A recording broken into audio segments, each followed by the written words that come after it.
Happy and blessed sacred Sunday morning to you all. Thank you for joining us here at Unity of Grand Rapids, a positive spiritual community centered in God. Please take a moment. Please take a moment to mute your device so that the background is limited to our service. Be sure to check out and subscribe to our UGR websites online. You can find us on our website, Facebook, and Instagram. Like us and say hi. We love it when you say hi. We would like to extend a warm welcome to everyone, including any new guests here today for the first time. We welcome any questions you have about our church, and you can reach us through our church email. We in Unity believe that God is everywhere present, which means that God's presence is in each of us. Through prayer and meditation, we remember our connection to God and thus are able to live the truth and the goodness we know we are in the world. I am pleased to welcome our guest, Joe Sulak. Joe, would you like to lead us in prayer? Thank you, Sarah. Good morning, everybody. Take a deep breath and just center yourself here today in this moment right now.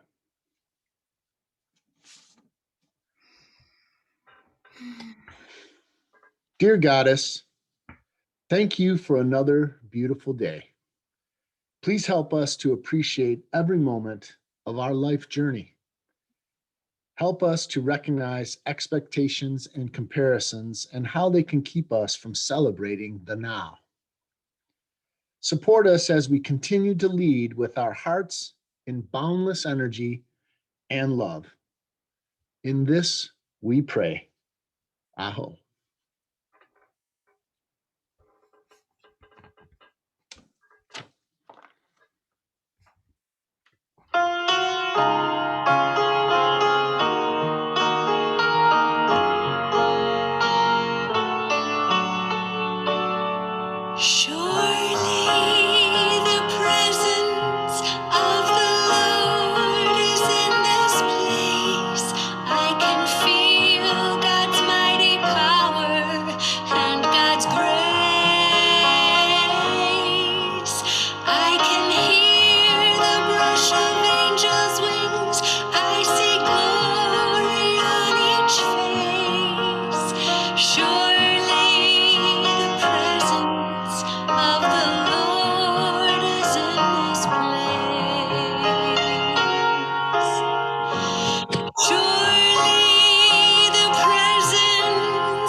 Let's see. Let us affirm together our statement of faith.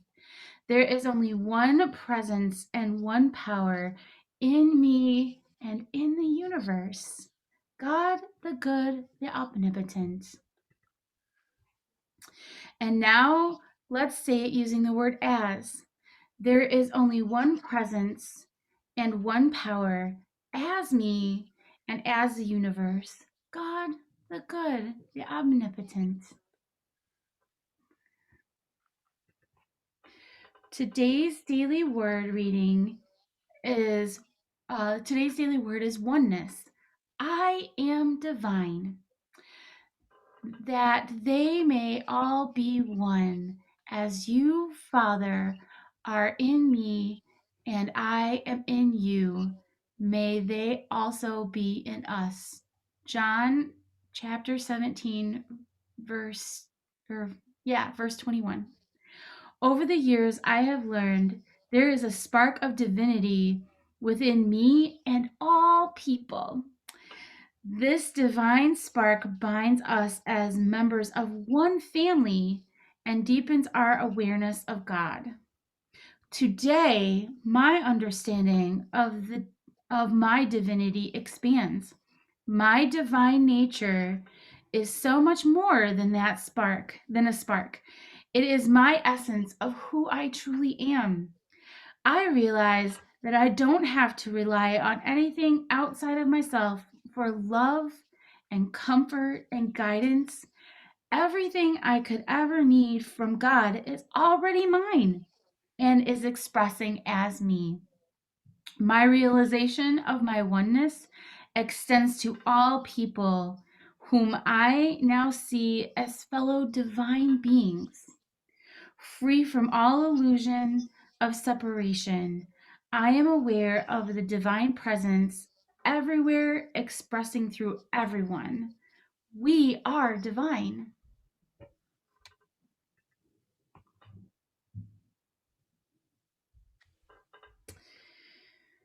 Whew.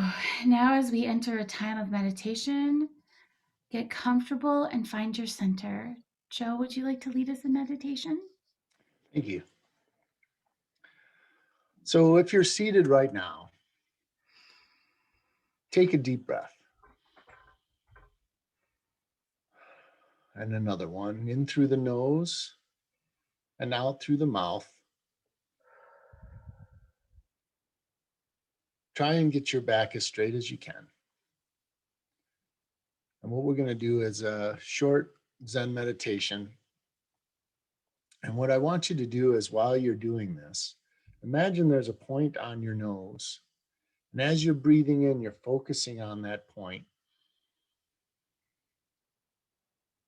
And breathing out, you're focusing on that point as well. You can choose to breathe in through your nose and out, or in through your nose and out your mouth. It's up to you, whatever's comfortable. But find a point to focus on. And we're just going to keep doing that. And as you find your thoughts, they might wander, come back to that point on the top of your nose. And you're always trying to bring yourself, or the tip of your nose, you're always trying to bring yourself back to that point as you breathe in and out. And that helps you stay in this moment. So I'm going to start with a strike, 3 strikes on my mock talk. And at the third strike is when we're going to start. And then we'll go for a little bit. And then when it's time to stop, I'll hit it 3 times again. And that will be the end of our meditation. So straight backs.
Go ahead and rub your hands together until they get real hot.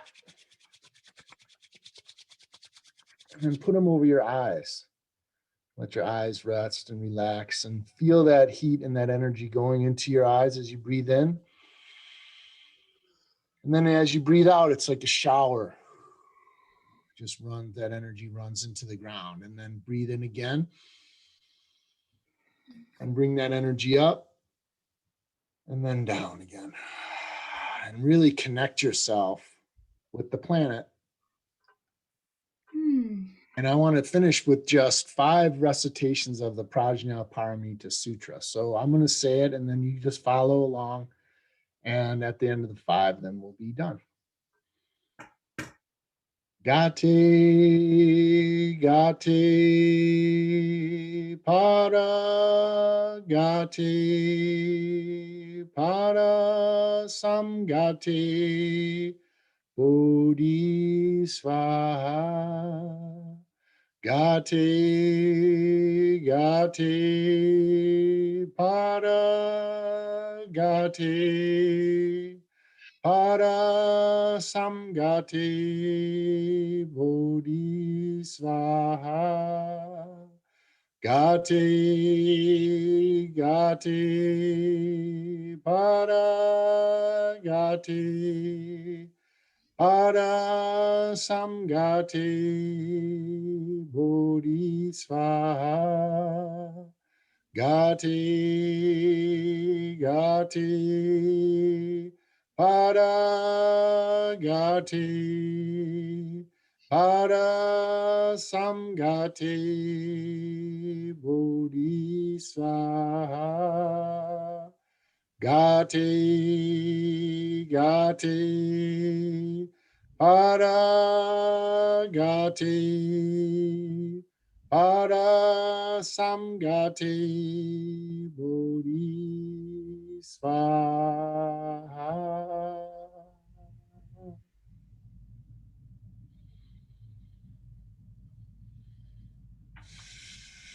Thank you. Cool. And we'll do more traditional, but I loved that so very much. That was cool.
Whoops.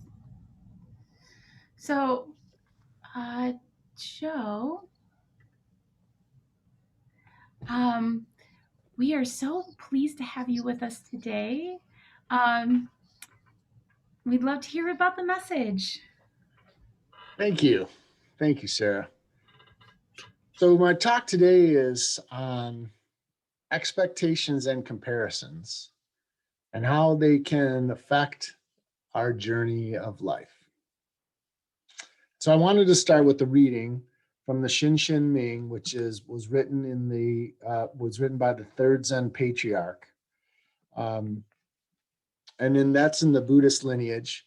For anyone who's new to may not have seen a talk by me before, I'm a ordained Buddhist monk, so a lot of my references are in the Buddhist tradition. The reading goes like this. The great way is not difficult for those not attached to preferences. When neither love nor hate arises, all is clear and undistinguished. Separate by the smallest amount, however, and you are as far from it as heaven is from earth. If you wish to know the truth, then hold to no opinions for or against anything. To set up what you like against what you dislike is the disease of the mind. And, when we're talking about expectations and comparisons, I liken it to the third principle, the third unity principle, which is I create my experiences by what I choose to think and what I feel and believe. We create our own experience. We create our through preferences and perceptions. And what I might look at and see, somebody might not. And a great example of that is if I were to take, this mock talk and set it on a table, and there was all of us sitting in a room, and I said, let's all draw this mock talk. We would, but everyone's drawing would look different because we're looking at it from a different perspective. It's no different than what we define as God or what we define as spirit or source. We all have our own preference. We all have our own perceptions. And so we create our experiences every moment. Buddha, his famous teaching is the Four Noble Truths. It's his first teaching. And the Four Noble Truths are: one, the life is suffering. It is suffering because, and it's due to our desires. There is a path out of suffering, and that path is known as the Noble Eightfold Path. Those are the Four Noble Truths. And so if you break that down a little further, the Noble Eightfold Path is made up of 8 things: right understanding, right thought, right speech, right action, right livelihood, right effort, right mindfulness, and right concentration. And so for me, the thing that makes the most sense for me, and one of the things that was kind of an aha and awareness moment as I went through the seminary, was that most of the suffering that I've experienced in my life had to do with expectations or comparisons. And it can take us off of our journey. And what I mean by that is that their journey is our life. Day by day, moment by moment. One of my favorite sayings is carpe momentum. We've all heard carpe diem, which means seize the day. Carpe momentum is seize this moment, because this moment and the next moment and the moment after that all make up our lives. And every moment we're able to reset. Just like that spot on the end of our nose, when we start to find our mind taking us out of our everyday or our right now, we can come right back to this point, this moment, and start fresh. I was lucky enough, I got email, or maybe I was looking on Facebook. Bill Dietrich put out something on his new book, and it was about how living in the past or the future is really an illusion, because all we have is right now. And how lucky are we to have Bill as part of our congregation? We get to hear from him and his new book. And I'm really excited to read that and be a part of that experience. But back to this Noble Eightfold Path, the 2 things that are not part of that Noble Eightfold Path are right expectations and right comparisons. Those are not part of the Eightfold Path. And so if we spend too much time in the past or in the future, and the past is mostly based on comparison, future is mostly based on expectations. What are we expecting? Sometimes we find ourselves in this trap, I know I do, that my happiness is going to be defined by when I accomplish this, or my happiness is going to be because of this. And really, spending energy on that, like Bill said, is an illusion. And so one of the things that I want to talk about today is just an experience I recently had. So a couple weeks ago, my family and I, we drove down to Florida, and we decided to take a vacation after the holidays and head down there, and we were, just to have a vacation. It's always good to get away. And so at the beginning of this trip, I made it a point to practice right mindfulness, meaning that I would be in the moment as much as possible and documenting all the things along the way that may have pulled me out of that. And this is a great practice just to do in everyday life because it doesn't have to be a trip, right? And so the first thing that we did is we got in the car and started driving, and it was right after Christmas, about a week after Christmas. So everybody got their new toys. My kids, I've got 3 kids, and they got, earbuds and a little tablet or whatever. And they were all thing. And, everybody was on their device, and I'm driving, and there was a point where I got a little bit annoyed, or that there was no interaction with anybody in the car. Right. And I realized right then that there was an expectation that I had, that what a road trip to me was, that, you have interaction and banter and, oh, look at that and look at this. And as we're driving, it just started to get, and what I did was I pulled a piece of paper out and I wrote down, this is a comparison. This is an expectation, and what I saw was that it was creating annoyance and anger, not so much anger, but just more of an annoyance. And another person that we're lucky to run into, to hear from a lot, is Brett Kuhn. And one of his great messages is that, ego is not us. What we experience is not who we are. It's the experience that's going on. And so, it's great to have these, these messages so that I can write down, oh, there's just anger going on. It's not, I'm not angry. It's just anger going on, or annoyance going on. And so another thing about that, on that trip is, we started looking at the weather. And, when you first think about Florida, what do you think? Oh, it's going to be hot and sunny. It's going to be great. I can't wait. And we started looking at the weather, and it's like, oh, 50s, 40s, at night. And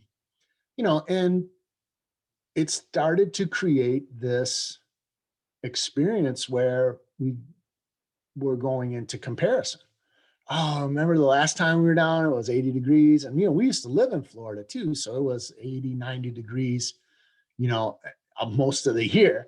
And so, but again, it was an opportunity to recognize how that comparison was starting to pull us out of the now, pull us away from experiencing this moment for what it was and really enjoying that moment.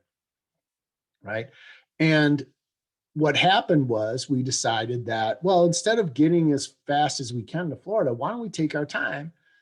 Let's drive through the mountains. And it just happened to, you always drive through mountains anyways, but it happened to snow the night before. And so we actually took our time going through the mountains with all the trees and pine trees coated in snow, got off at an exit, tried to walk, look at everything we could, really trying to enjoy the ride down, and really experience what that had to offer, because that was the journey. It wasn't, the happiness wasn't that when we were going to get there, it was going to be happy and joyful. It was that the ride itself was happy and joyful.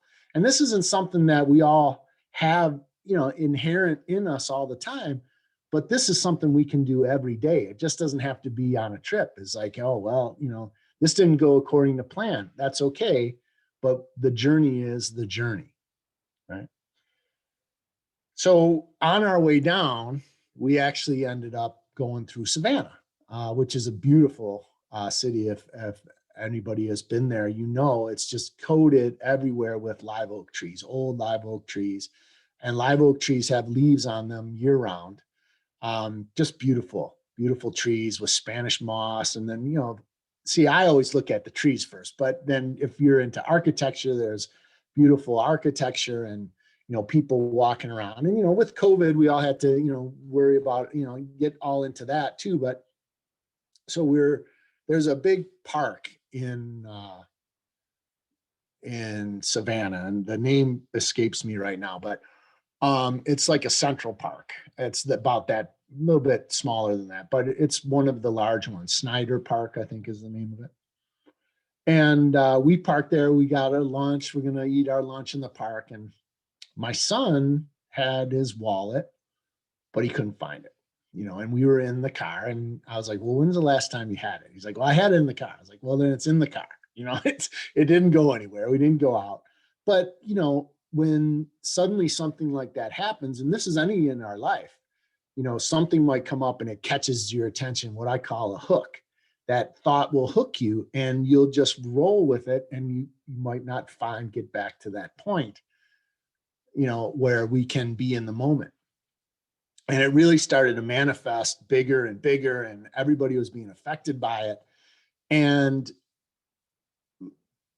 I just walked up to a tree and hugged a tree to kind of get that energy out. And, we all walked around, and, ultimately we found the wallet. It was in the car, so it wasn't a big deal. But, what the thing for me that really stood out was, what can we appreciate right now and not go into that feeling of loss, that feeling of what is going to happen now if we can't find that wallet. And the thing that I comes up for me a lot is, the earth will turn, the sun will come up.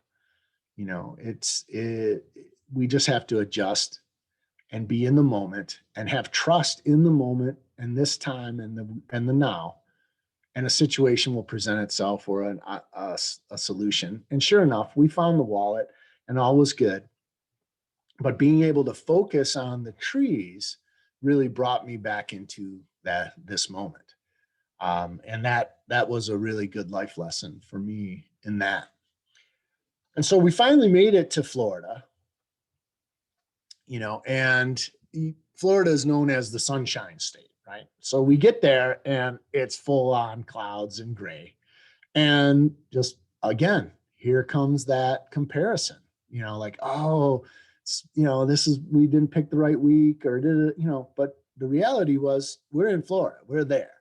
And so we got to, really focus on what is good about this moment right now. And, there was a pool at the place that we were staying at, and it was not heated.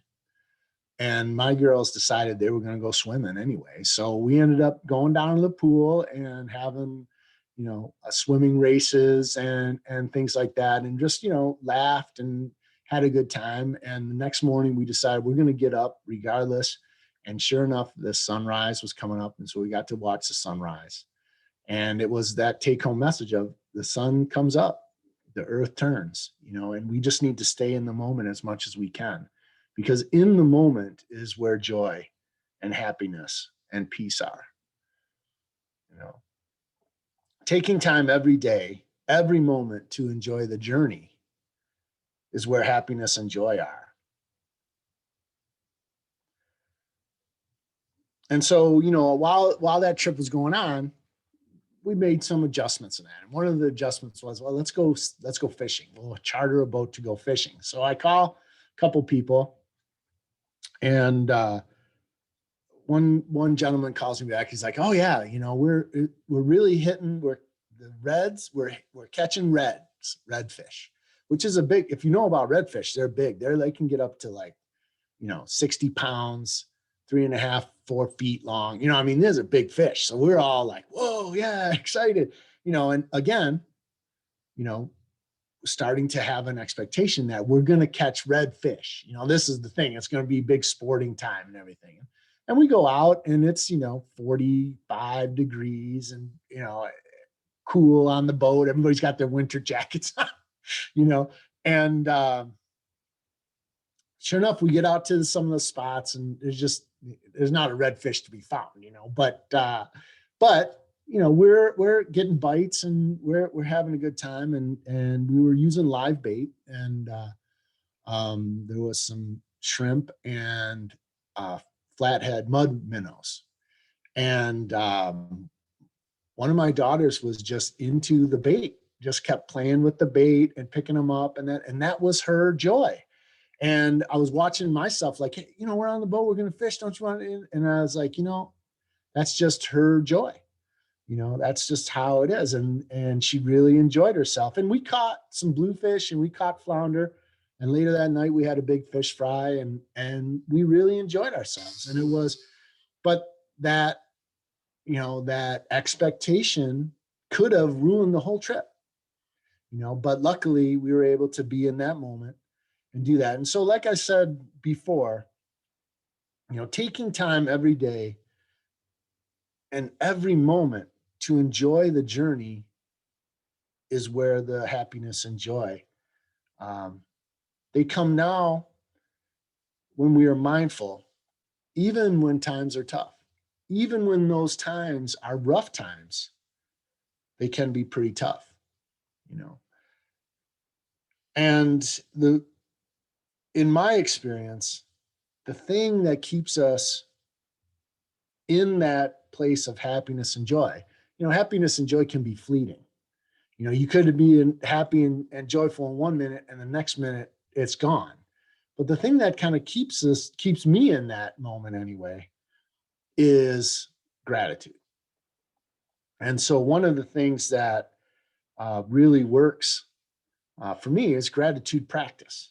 And gratitude practice is, the way I learned it was, the best thing to do is when you're in bed at night, you take a few moments to look at all the things that went well that day and really be grateful. Have that gratitude, that feeling of gratitude. When something really goes well, you know how that feels. You really had, oh, those were great moments today. Like when my daughter was playing with the shrimp and the flathead minnows, and she really enjoyed that, and that really made me feel good. And that was a good moment. And really, when you are in that practice, really take that in. You take in that gratitude and you feel that gratitude, just like we did in the meditation, where you breathe in and you feel it in your body, and then when you breathe out, you let that energy wash over you. Let that gratitude, really feel what that gratitude feels like. And then think about the parts in the day that didn't go that great. Maybe when you felt a little annoyed or a little angry, or something didn't happen the way it was supposed to, and give gratitude to that, because those are the type of spots where you might not feel gratitude. But if you go back to what it felt like to be grateful, even in those moments, because it's the all the moments, the good and the bad moments together. Shouldn't say good, the good and not so good moments. Sometimes it's bad and not so bad moments. So, it's all how we perceive it. It's when we take all of those and we're grateful for all those moments, is when joy really bursts out. And sometimes I feel like the goal of this life is to be joyful, is to really have an appreciation for what we are. And so one last example for me that's come up. So recently I just went through a job interview for a new job. And, it was one of those opportunities that come along. And I told myself, when opportunity comes, throw your hat in the ring and see what happens. No attachments to it. But job interviews in themselves are a lesson in comparisons, because we start thinking about what we have, what other people have. Are we qualified? Are we not qualified? And we need to let go. For me, I needed to let go of any expectations I have on this interview. It's a possibility. I threw my hat in the ring. I got an interview call. And so I was there and I went to that and I let go of the expectations. I prepared as best as I could. And then I did my best in the moment. And which is a lesson from Don Miguel Ruiz, 4 agreements. One of the agreements is always do your best, not be the best, but do your best. And if you can really strive for that, it brings joy. And so one of the things that I realized while that was, because of that, I was really grateful for the opportunity. It felt really good to be in that space without any expectations, without any comparisons, just to be who I was and be honest and not hold on to anything moving forward. I think the last thing I said was, well, I hope I hear from you again. And that was it, and we just kind of move on. And I guess the take home really isn't to tell you about what my trip was like. I think the take home for me was really, this doesn't have to be a special occasion to really look at those things in our lives where we create expectations or we create comparisons, because these happen every day. And if we can just really be in the moment, bring ourselves back to this moment, regardless of what happened just a moment ago or what's going to happen a moment from now. If we're always bringing ourselves back, then we can find balance and we can find, a way to be joyful and a way to be happy. And so with that, I hope that you have a wonderful day, and I'm going to do my best to have a wonderful day, and maybe practice a little gratitude practice and see how that goes. So thank you very much.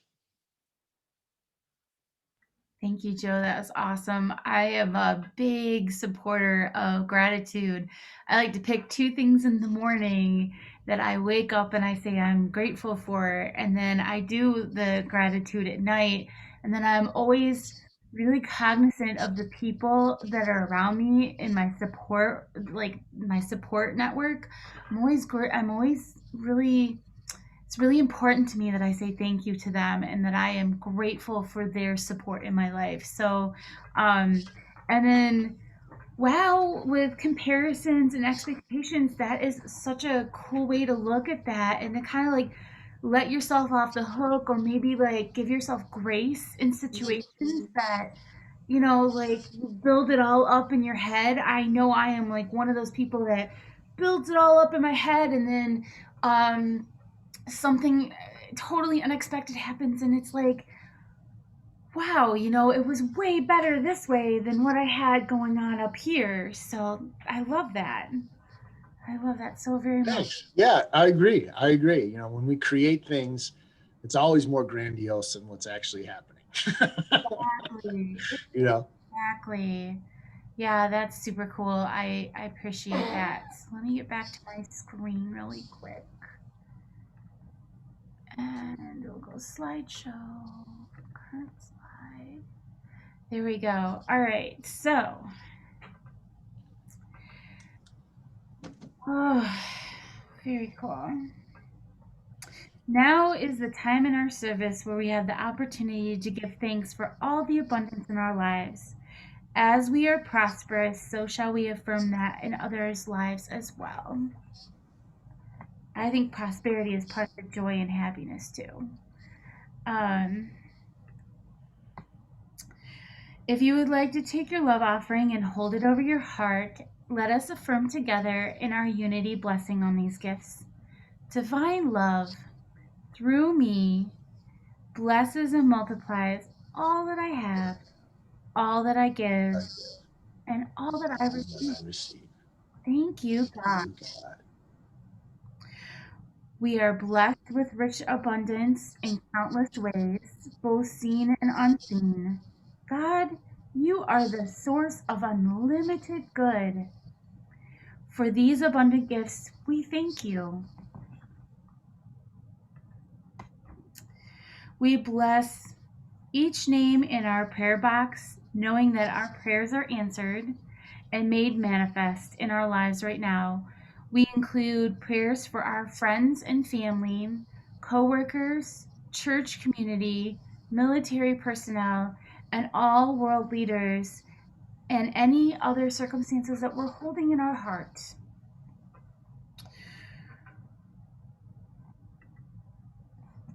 Remember, there are many ways to give and to share your abundance with Unity of Grand Rapids.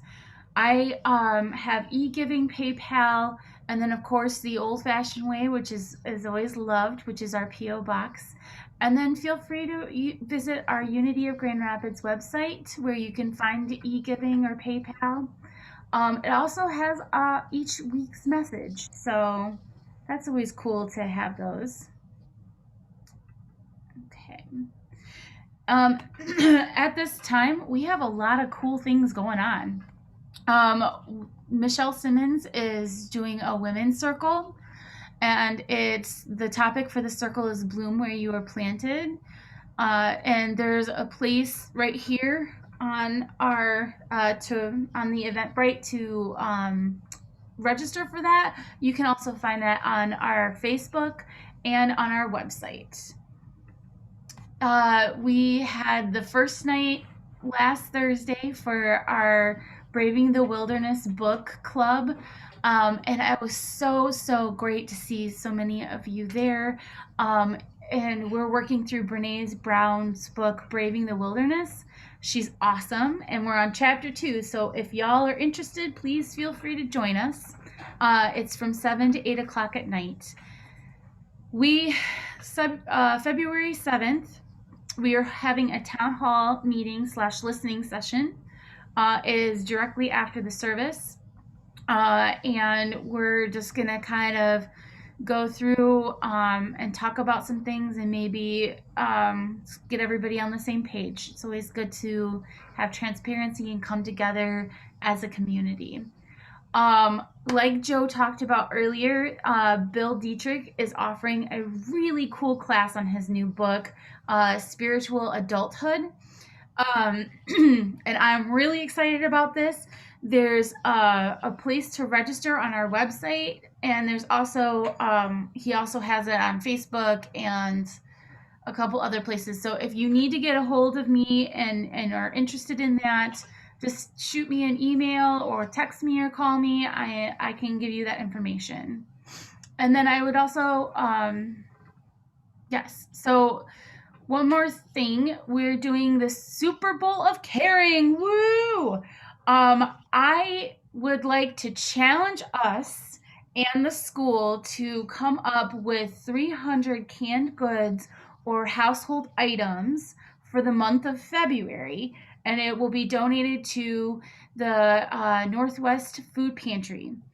And so the school is graciously opening the doors to Unity of Grand Rapids Monday through Friday from 8 o'clock in the morning until 4 o'clock in the afternoon. So if you have canned goods that you'd like to drop off, you drop it off outside my office.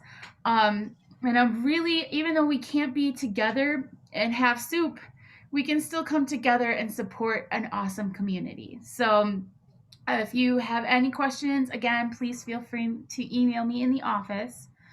I would also like to pass along some sad tidings, which is Connie Kupasmeyer.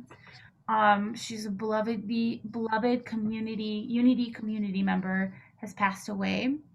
At this time, there's no service for her just yet, but we're working with the family. And Unity of Grand Rapids has sent their condolences and some flowers in honor of her. And then also, we are sharing our abundance and tithing to the Northwest Food Pantry this year, or this month as well. So that's all the news and announcements. If anybody, feel free to share afterwards if you have any more news and announcements. So at this time, I would like to offer our unity blessing, which is we love you, we appreciate you, we behold the Christ in you. Um, and let us join in reciting our prayer for protection. So the love of God surrounds us. I am the light. The love of God enfolds us. I am love. The power of God protects us. I am power. The presence of God watches over us. I am the presence. Wherever we are, God is, and I am the one.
y'all for joining us today. Joe, you are amazing and everyone, and you are on my gratitude list every single day. So Awesome.